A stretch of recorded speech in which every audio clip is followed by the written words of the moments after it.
राज्यर बन्या स्थिति को नहीं समीक्षा बैठक होछि। राजस्व एवं विपर्य परिचालना मंत्री सुरेश पुजारी अध्यक्षतार बैठक अनुष्ठित होछि। राज्य में बन्या स्थिति को नहीं सरकार संपूर्ण सजग अछंती।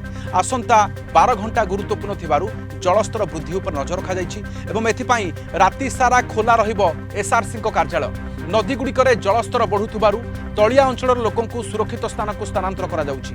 बालेश्वर भद्रक एवं जाजपुर जिले में ओड्राफ टीम मुतन होइछंती। समस्त जिलापाल एवं बीडीओ को सतर्क रहिबाकु निर्देश रहिछि। रात्रिकालीन पेट्रोलिंग सहित महिला पुलिस मध्य नियोजित होइछंती। स्वास्थ्य विभाग, पशु संपद विभाग, अन्य समस्त विभाग को प्रस्तुत रखा जाइछि। सर्पाघात को आखिआगे रखी प्रभावित अंचल में पर्याप्त सर्प निरोधी औषध मौजूद रहिछि। प्रशासन संपूर्ण प्रस्तुत थिबारु लोकमाने भयभीत न होई सतर्क एवं सुरक्षित रहिबाकु निवेदन करछंती राजस्व विपर्य परिचालना मंत्री सुरेश पुजारी। आगामी 24 घंटा ये सब पूरा राज्य पाई एवं मुख्यतः तीनोटी जिला बालेश्वर, भद्रक एवं जाजपुर एटा सबुठारु प्रभावित हबार जिला भाव में आम परिगणना करिछु।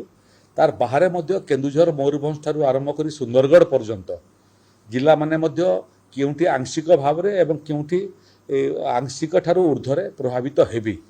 लोकंकर खाइबार व्यवस्था, लोकंकर चिकित्सार व्यवस्था, स्वास्थ्य सेवार व्यवस्था, महिला मानक पई, शिशु मानक पई स्वतंत्र खाइबार व्यवस्था, महिला मानक पई मध्य स्वतंत्र व्यवस्था सबु जगह कराई।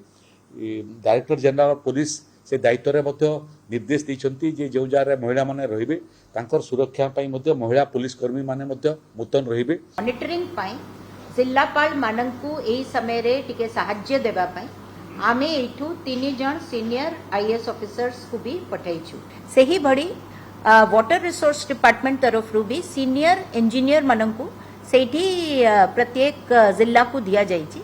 तो से माने मध्य नाइट पेट्रोलिंग करिवे काहे कि हमर जेते भी वल्नरेबल पॉइंट्स थाए सेही वल्नरेबल पॉइंट्स को से माने जगिबे। हमर आशा रहउछि जे जो माननकु इवैक्यूएशन पाई कहा जिवो से माने कृपया कोऑपरेट करिवे आ खूब शीघ्र एज सुन एज सिचुएशन आमर पुणी नॉर्मल को आसी जिवो से माने पुणी फेरी आसीबे। वर्तमान सुद्धा आमे पाखापाखि 200 जन लोकंकु सहायता जोगी सुरक्षित स्थान को आनी परिछु। जदि कोठी पानी बढ़ुची ताले हमकु संगे संगे संपर्क करंतु। हम फोन नंबर हला 112112। वर्तमान 60 टी दल काम करूचंती एवं आउ 20 टी दल को आमे सेठी पठैछु।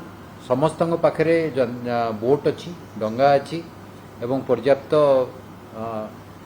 आमर जो सुरक्षा सरंजाम अच्छी।